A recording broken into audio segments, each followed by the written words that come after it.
పట్టించుకోడత్తా నీ కొడుకు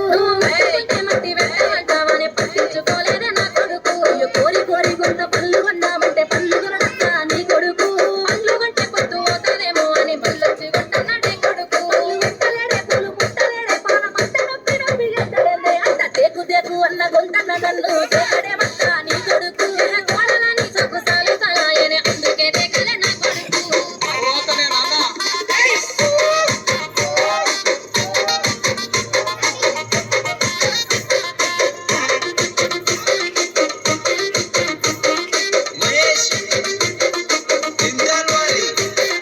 గుడిసెలున్నగా గుల్లనియమంటే లొల్లి చెత్తాడంతా నీ కొడుకు